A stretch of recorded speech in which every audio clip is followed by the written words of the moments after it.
Yeah, it's Rap Radar Podcast. Elliot Wilson. This is B-Dot. B-Dot, this is on video, man. Yeah, we on video. I feel like the Young Guns in the No Better Love video, man. The Ask Lauren movement has finally been answered, man. This is going to be Rap Radar Podcast.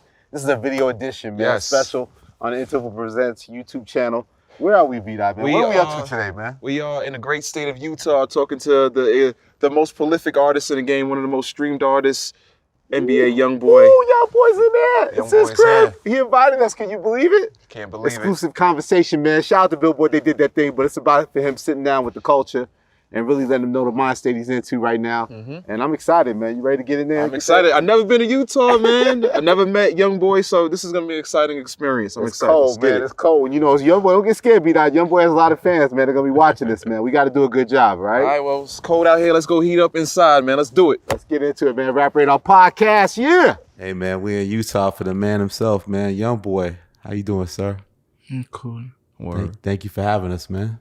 Thank you for coming. Absolutely, man. This is a beautiful place, man. I mean, you know, I feel like, you know, people could say, well, this is a trial and tribulation you got to deal with, but I think you made the best of it. Like, it just feels like this home just feels very, like, you know, warm and just like a dope place. Like, can you talk about why this is like work for you is like your home right now?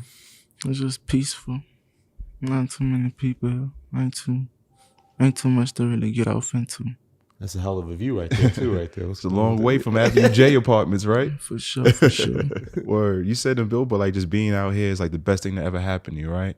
You love the serenity and just the peacefulness of it? I love, like, the weather, too. You like the cold weather? Because in BR, where you're from, in Baton Rouge, it doesn't get snow and stuff like that, does it? I don't really like it as much. Like, I ain't really used to it, but I just like seeing the difference. Right. You know? So out of all the places in America you had to choose, you chose Utah, right? Did you feel like, was it like an adjustment for you, like when you first came out here? No, because I wasn't really looking to fit in or to get off into nothing. I just wanted somewhere to go. Far from Baton Rouge. Right? Do you miss Baton Rouge a little bit? No. As far as music goes, like, how have you been how's the process been different, like working out here than back home? I don't know. I really just go out the moment that I'm in. I think the music would be better though if I was just out moving around, experiencing more. It ain't really about nothing. It's still the same. Gotcha. What made you turn it up on your neighbors, man, with that Black video and creating a party out here? I had actually asked the neighbor. I asked one of my neighbors. I should have asked the other one though. It was just something creative that was brought to me. Are the neighbors nicer out here? They cool. They don't bother me. But you definitely, like, you just haven't at all ventured out. Like, you pretty much stay on your home base at all times, and the cars ain't been touched. You got like an amazing car collection. They just sitting in the garage. Yeah. I don't really know how the neighborhood look or nothing. What about, you know, it's like to get here, it's a lot of restrictions, right? But what about your family? Is it easier for them to come see you and visit you and your friends? Nah, they gotta go through the same. Oh, the same procedure? Yeah. But you built a whole new foundation, man. You recently got married, and, you know, what inspired that to like settle down that way and get married and move in that direction? I always wanted to. And the woman I'm with made me actually want to rush. That's how it works, brother. That's how it works. You gotta get the right one, man. That's how it works, right? Did you do like living in the home? Did you do like a big kind of ceremony kind of thing, or just kept it real low key? Low key. You had the kids involved too? Oh, okay. In a previous interview I saw you did with like Angela Yee, you said that, you know, you never felt that kind of love, you know, from your grandmother. Did you feel like your partner gave you that, fill that void for you? I feel like she do a lot for me, bro. Do you think that's because, you know, obviously you've sort of been real reflective of like the kind of music you make and the content you make and, you know, your responsibility to that? Do you think that sort of like having that stability at home is also a factor in that, of how you're viewing things right now as you grow? Like the fact that, you know, you've talked about, you know, maybe looking at the violence you've put in the music and maybe wanting to make some changes with that, right? You think that you having a sort of stable home life now with a new wife and being in this great position, does that connect to that in a lot of ways and impact you? Yeah, I think so. I think it got something to do with it. Yeah. I really have to be looking at other like young dudes or like some people I'll be talking to. I'll be like, oh, your ass really bad. You bad. And I'ma still talking the way I talk, but Yeah. I think I'm gonna just watch how I do it though. Yeah. I ain't really have no limit at first. I just Really? We didn't notice. yeah. But you funny. The Billboard thing you said, a very interesting story. You said pretty much a lot of it was, there's a beautiful picture of your grandma right here in the home, and we know how important she was to you. And you told a story about being in the group home, and then so you were getting sort of bullied and stuff. You said, and that kind of like unleashed the beast, right? Like that sort of showed, a lot of times people end up moving a certain way is because they've been like impacted, a certain way, right? Like in that sort of unleashed a fire inside of you that maybe you didn't even fully know you had, right? Mm-hmm. There's another story though. Do you listen to some of that old material, your old stuff? No, not really. Putting out so much new material. I mean, I guess you don't have the time, right? It's also crazy to be the dichotomy of like how soft spoken you are, and then when you hear those, especially those early records, just how fired up you are in the booth. Like, what was those sessions like? Do you think that's another side of you that just kind of comes out when it's time to record? I don't know. There's like the things that been on my mind. That's like the mode. That's what I'm feeling. This is what I venture off to. Yeah. And last year, man, 2022, you dropped 8 albums, yo. That's crazy. I think that's the most you ever released. Like, was that your plan to flood the market like that? Not exactly. I think I had got like to a certain number of tapes I had dropped in. I was just like, I'm gonna try to reach 10. So I just kept going.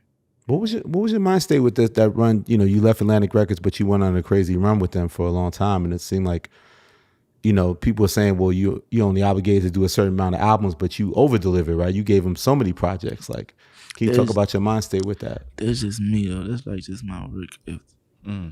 It wasn't like a favor. It wasn't nothing just planned. I just dropped music. It brings some type of good feeling to put a tape together and just release it. What made you leave Atlantic and want this new situation here at Motown? That I left Atlanta because I wanted to experience some more stuff. Or, just try something new. Yeah. See if I could get more out of a label situation. Motown, it just came about. But that ain't actually just my specific label. Like with each tape I could go anywhere on Universal I want to go and drop it. Oh, you can on your projects. Okay. That's awesome. Wow. That's a hell of a deal. That's what happens when you have the catalog that a Youngboy has. Right. So you wanted that versatility in a sense, I guess, right? Yes. With I Rest My Case, even though like subject matter to me, it sounds like the album focuses on a lot on love, right?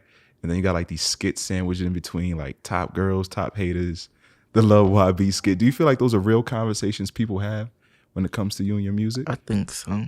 Really? I think those skits come very close to the conversations. So you're tapped in. You I'm sure you follow what's going on online, what people say in the streets about YB. Like you're not just oblivious to. I see a lot of shit. Hey, nah, I do see a lot of shit, bro. But it's a lot I don't see neither, because I ain't really. I see a lot though. Yeah, you see a lot. Yeah, I see it. Yeah, you definitely tapped in, man. But you also said that with this album, you almost want to challenge. You're not afraid to challenge your audience, right? Like it's a little bit of a different sound for you, right? Like I see people talking about raging music and these sort of terms. Like, what do you think of that? Was that your intent with the music this time, to be a little different of how you were putting this project together? Just trying to reach a different audience. My kind of music I make, it became easy to me. So I used to sit there and do it all day, literally. So I just wanted to try something new. When you say that style of music, what do you mean by that? Just to sort of like the sound my fans know me to have.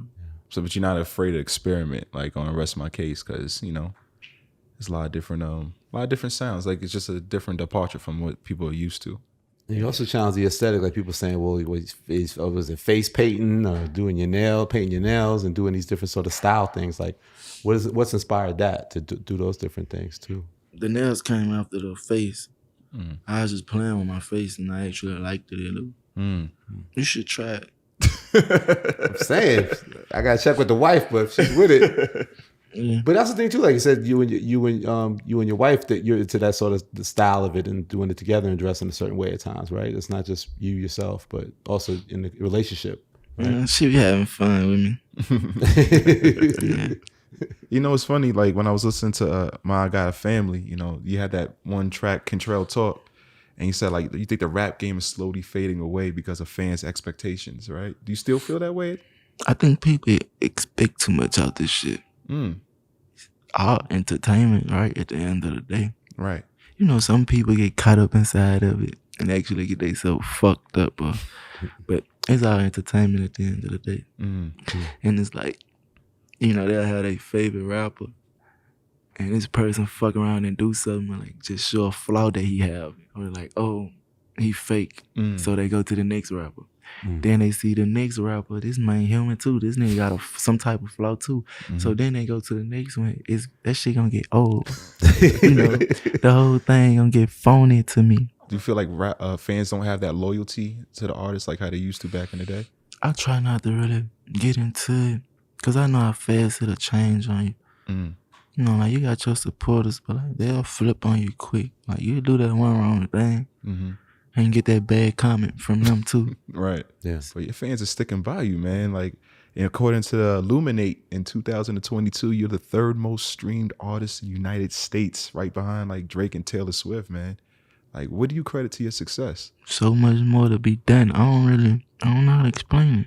Right. I don't really feel like nothing been done. Really? No. Wow. You still feel like you're just never satisfied, right? I ain't never satisfied. Yeah. But it's a lot more to be done. But do you draw any motivation from how much your music does resonate? Like if you did it and the numbers weren't as big, would you still be as motivated? Does the success and the numbers and that know how big you are? Does that continue to motivate you to put out projects? I just be having a point to prove or just be having something to say. I just be wanting to vent. Man, I wake up like is it like 3 a.m. or some shit and just record myself. Like it's just therapy.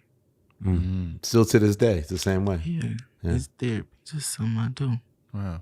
I remember talking with you for Tidal a little while back, and I was trying to get you to like get competitive and say, you know, is your name in the ring with these people, blah blah. But I think what's interesting about your success is that you don't look like you're really competing. Like you've always had your own lane. You know what I'm saying? Like it's not about like these rapper lists or who's number one, or these kind of things, other than the numbers itself. Like it's something like you take pride in, like you're not really competing with people. You've kind of carved out your own lane in what you do. Is that fair to say? Yeah, I don't think I could compete.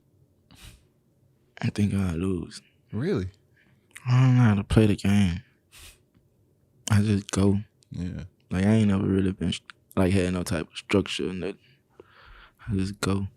Like even when it's time to drop, I just pick the songs out and I just go.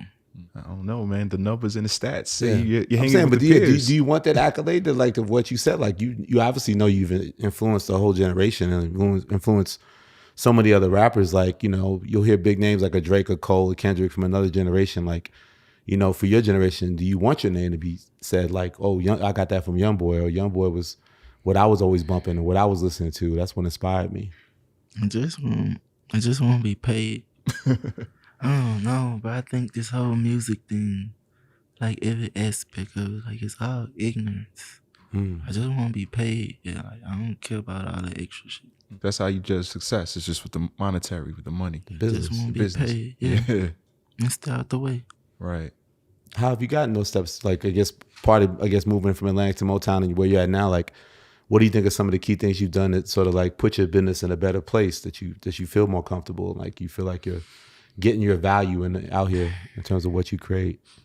What were some key moves you made to kind of put yourself in a better position? I don't look at it that way neither, and I still don't feel like I did neither, because it's like no matter what I've gotten from someone, like it's somebody, like no matter if I got $2, it's actually somebody making $4 off my creation.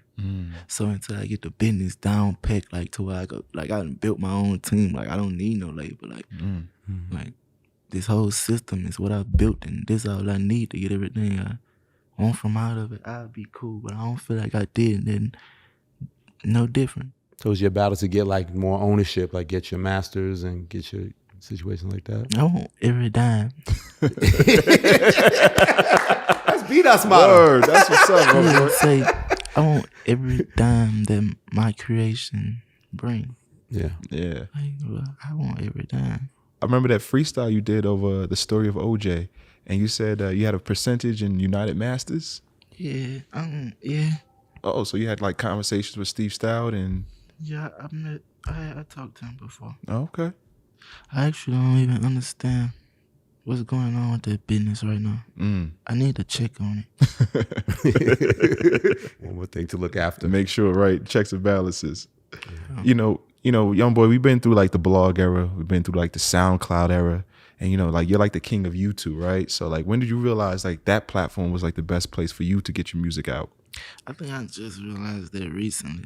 But I always was like, YouTube, you ain't got to go through no steps to upload it and to get your music out there. You just upload that shit there. It go out right then and there. Mm-hmm. Yeah. Like, say if you got something to say, you ain't got to wait days until this whole situation over with for to throw it out there. Mm-hmm. Nah, you can answer right then and there. Mm-hmm.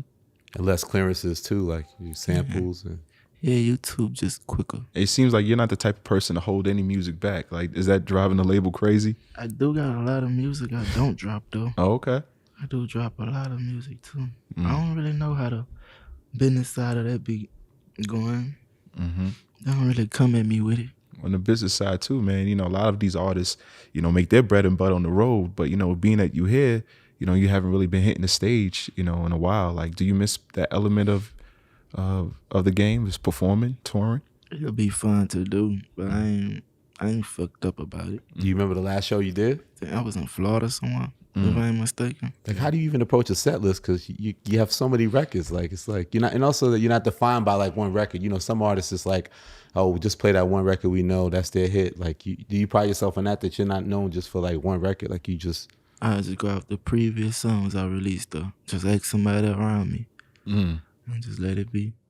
Oh, just whatever the current project is. Yeah, like for the show set, I just go after the previous songs I released.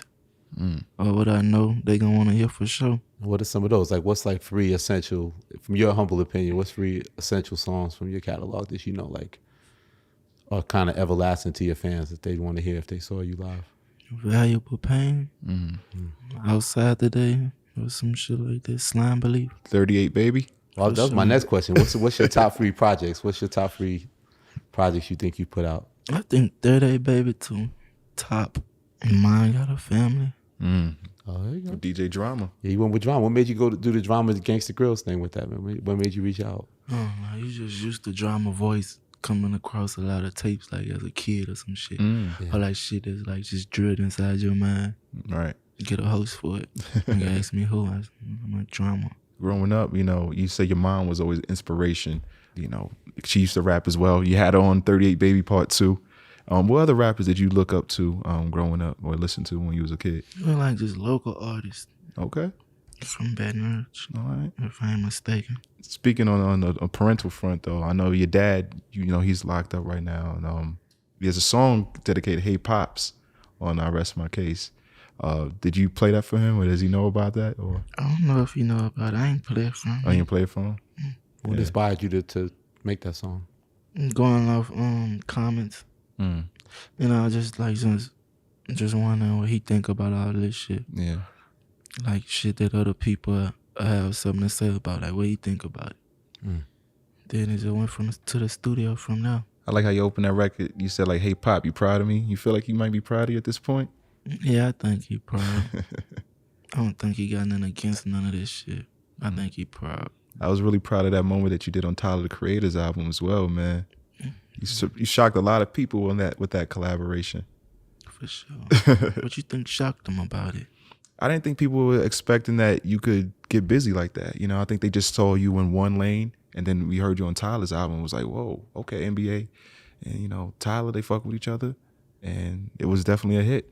It was a winner. Yeah, how did that come together? I really don't remember. Yeah, because unfortunately, I think when it came out too, you was locked up. You couldn't be part of the video or stuff like that at the time, right? I think I just remember meeting him. I don't remember how it happened, though. And I don't think I did that song right then and there, like, as I met him. I think that song was sent to me. But you killed it. You killed it, man. Yeah. You also killed it Thank you. With Nicki Minaj on I Admit It. Y'all did a video for that one. What was it like working with her? It was nice.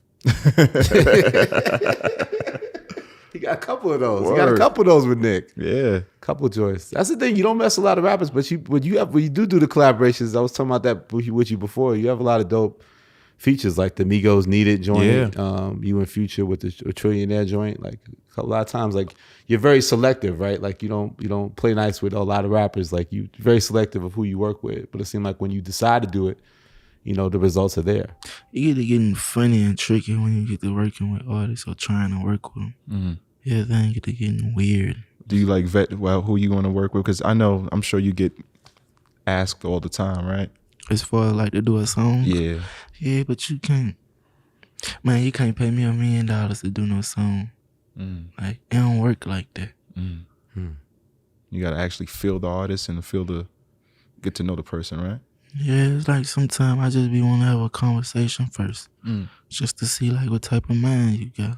Right. Like, are we the same kind or something? That makes sense. He was very revealing to a different aspect of that when the Billboard thing, where you saying how like you don't necessarily trust people, right? Like you're very protective and guarded in terms of like people, like you said, people can be cruel, right? Everybody may not have the best intentions. Like that must be tough. Then the music industry's kind of built on a lot of that, right? Like a lot of not a lot of good characters out here in this space. So does that make it even more challenging to like maneuver in this business? But I just don't like people, period, though. Like at all. Have you always been this way, or just kind of like being in this business is just conditioned into it? I always been distant. Oh, okay. I think this business made it worse. Did you have conversations with Takeoff and Quavo? Because you're on the Unconfused project too, To the Bone, prior to getting on that record? I think Quavo sent me the song. Okay. They came out here to do the video, but I think something happened, and it had me in a fucked up mood. So I had canceled the video. I regret it, though. It's okay, though. It feels like you have a real good connection with Birdman. You guys done some projects together. 5. They're my 5. He's a good guy. How's your relationship blossomed throughout the years? He just, dude, crazy. Like, he just talk a lot of shit, and I just like to sit there. They're my 5. I like when he pop that shit, man. Yeah. Beatrice. He been on that fucking nigga, too, so. That's the same type of time. Fuck everybody, for sure. Is it difference because he's from New Orleans and you from BR? Like, is there still like a connection, or is it like a? Yeah, a lot of shit that's like go on in BR. A lot of that shit stem from New Orleans. That's like where the real gangsters come from. That's where a lot of shit got bloody at first. That's kind of like where we learned a lot of shit from. Yeah, it's a connection, though. What do you think that is about Louisiana? Like, what does it breed, like that state? Man, I think Louisiana's just different, bro. No matter where you at, a Louisiana nigga gonna stand out. And it's also something in the blood, man. Louisiana, you guys, you have Master P, you got the Cash Moneys, the Birdmans of the world. And you even kind of taking up that stance with your crew, the Never Broke Again crew. You guys put the compilation.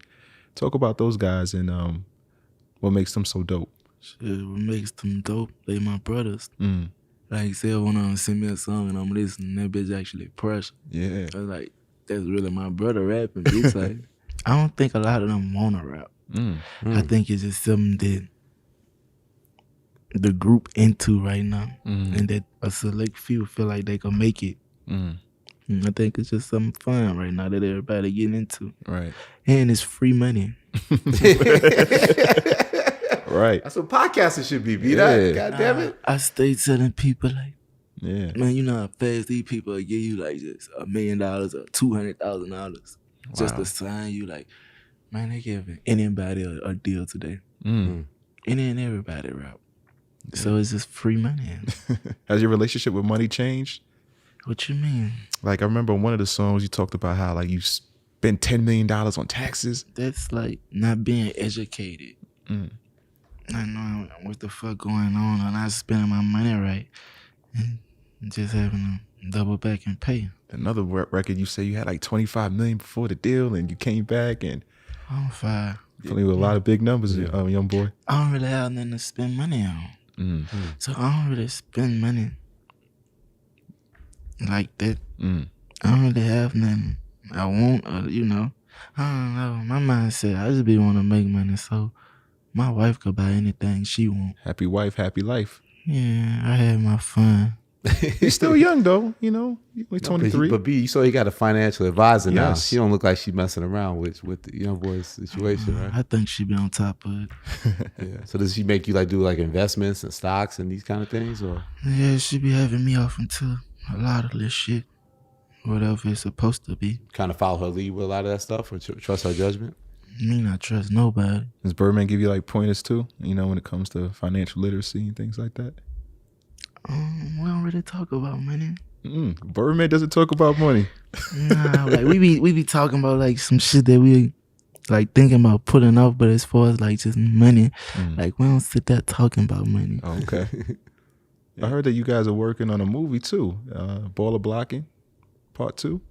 So that's happening. Wow. Did you see the original? Yeah. You liked it? Hell yeah, Baller. That's a classic. Classic. you? Come on, classic. You watched it? Classic. Yes, For sure. Absolutely. Did you have to like take acting classes? Like, how was your acting? That's a no from your boy. That's a big shoes to fill, man. Like, you know, for following up with that classic. So Think so? hell yeah, man. I think it means a lot, you know, to the world, but specifically to New Orleans and Louisiana. You know, I think that's culture, It's a cultural moment. I'm looking forward to seeing you in it. I'm looking forward to seeing it myself. Oh, so it's all done? Did it? No, Okay. we never started yet. Oh, you started? Okay. And you also starting to Stop the Violence campaign, man. I like this. I like this direction that you're going in, young boy. Can you talk about that initiative? Yeah, I don't really want to get off into it. Yeah. Man, that shit, I don't know. I don't think it's just getting out of hand. There's a lot of like bitch ass niggas like starting to have dealings with a lot of shit. Yeah. You know how usually sometimes it would be like two gangsters like just literally at each other neck.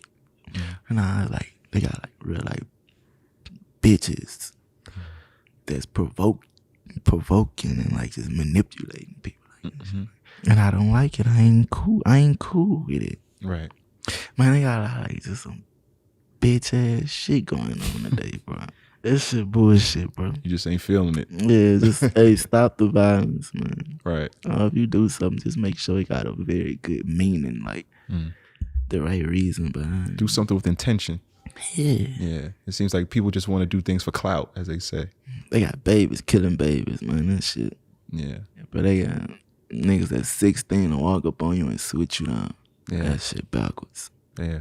But you gotta think about it. It's another bitch ass nigga though, who provoking this young nigga to walk up on you and hit you with this bitch though. Just cause he ain't really cut like that himself for to just walk up on you and just spank you right here. So he gonna tap Youngin. He know Youngin ain't got no mind. He know Youngin finna pop you in front of everybody. Right. No Impressionable. type of kill. Yeah. Yeah. Man, this shit just backwards. It's like I don't even want So to you talk see the about youth that shit. being taken advantage of in these Yeah, man. Man, ain't no gangster shit going on right now, man. A lot of pussy shit. A lot of niggas getting ready to tell on each other too. So you feel like you know, even back home, do you feel like a responsibility to want to help some of those youth back in Baton Rouge? Shit, I won't help the youth anywhere. Anywhere. Okay. It's all about the understanding.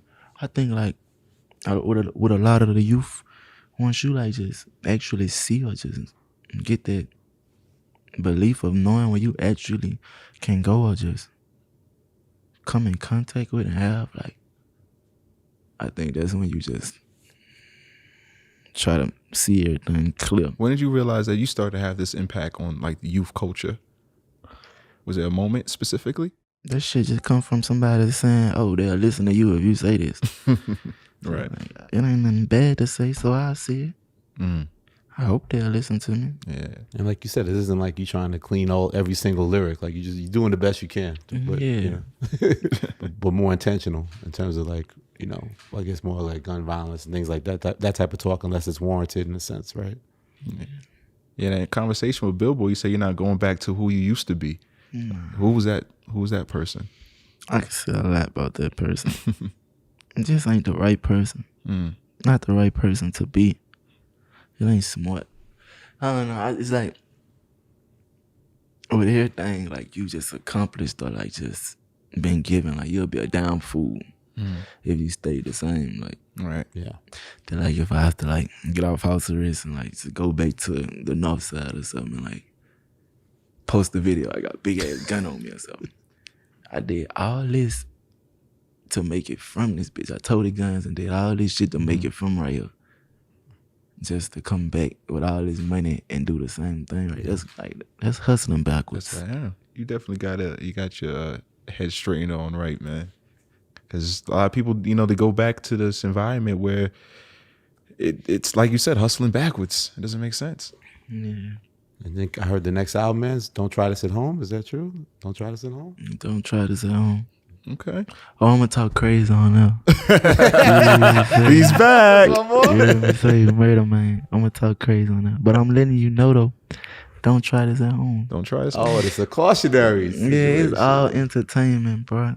I'm gonna talk my shit and everything I talk. I'm letting you know, don't try this at home. You feel like it's a thin line between like reality and entertainment, and sometimes people can't differentiate. Entertainment and reality is very different, but I do think some of the entertainers make their entertainment their reality also. If I said that right. Nah, you did. You did? Nah, like don't get me wrong too. Like a lot of people who you'll see today, oh, that's 100% who they is. Like I don't doubt it. Like a lot of rappers today, like man, half of them probably 100% who they is. But I guarantee you, bro, majority of them, nah. Man, it'd be like this, bro. You'll look at all these rappers' videos. You're gonna see a gun in his video, right? You go to the next one, he got a gun in his video, right? Man, you gotta dig a little deeper sometime, bro. All right, now look at his mama. His mama ain't no gangster, so how the fuck is he a gangster? That shit don't be adding up, bro. Don't try this at home. Don't try it on. It's all entertainment. So as far as like the sound of that, you know, is it going to be a departure from where I rest my case is? Is it going to, you say you're talking your shit, but sonically, like, what producers are you working with? Like, I ain't pay attention to who did all the beats. Okay. I know D-Rock for sure, but I recorded it all by myself. so you engineer by yourself too? Yeah, just sitting up, recording myself. Now wait until I got the right amount of songs. Like I'm ready. Is there a wish list of producers that you want to work with? Nobody? What about like maybe other artists? Less features on recent albums too, right? Less features. That's like that be in the moment too. I be want to work with people in the moment. There's some people that I wasn't expecting. Like I saw you and Kalani do the record together. I was like, okay, I think that was cool. you know you do work well with others in the right scenario. So looking forward to that. But for the end of the year, I know we got this project. I know are you gonna beat last year? How many more after that? We had 8 last year. I ain't gonna beat last year. That's just because I wanna learn how to structure that shit better. Okay. Just have a plan with each drop. How you feel, man? You gonna be doing more press this year? That's about it. It's gonna be the last one. Would you? I feel good. Yeah. I appreciate y'all. I was gonna say, does this feel good? Yeah. Yeah, come and talk to me. Absolutely. I think it was super insightful, man. You know, I think it's important, you know, like you said, the impact you have on the game for you to just share your thoughts and what your mentality is, you know. I think it's important. You know, you're a leader out here in the space. I don't want to be responsible, though. Yeah. So I don't really want to be the role model. You look at more yourself just as an entertainer, just trying to feed your kids. Biggie had that kind of mentality too. Nah, boy, because at one point, man, this really was my life. Man, whatever you heard come out my mouth, say that actually went down yesterday or that went down last week, 5. Yeah. Like, inside of it, not like, nah, this shit entertainment. Nah, this is what it's finna be. Do you feel blessed that you survived it? Like that? Shit, yeah, man. Man, I got people that I love to this day, like, who still stay in the hood or who don't know what they finna eat today or who finna wake up and go to work. Like, shit could be so much worse. Like, I got brothers right now, like, who the world known me to be around. That nigga probably trying to figure out how you finna get some money before the day end. Like, shit could be way worse. Granted, we're here in Utah, but whenever you are back home, what's it like? The energy, like, do people just run up on you and hands out? They ain't never really seen me. Probably like, I don't know, somebody probably see me from Baton Rouge and think they see a ghost or some shit. Or So it's like a myth. Yeah, they never really saw me. I ain't never really performed there neither. So it's definitely a demand. Yeah, every time I went back there, only thing I can remember right now is this. Shit, what we finna post up at? All right, let's head up. And just during it, You making sure every car. Yeah. You know that pull on side, you a stick hanging out that bitch. That's all it really is when you there. What we finna post up it. Right. And that's that. Just watching yourself and letting time fly by. Yeah. So when you do come back home, whenever you decide to, it will be a big homecoming. It'll be, I don't really plan on you going. don't want to. Yeah, I don't plan on going back. Yeah. To visit for a friend or for now, I don't plan on going back. I mean, it's not too many rappers that's doing it big in Utah. So I think you have a whole state on lock. Appreciate you, young boy. Thank you, brother. I appreciate you. Thank you, sir. Rap Radar Podcast. Yeah.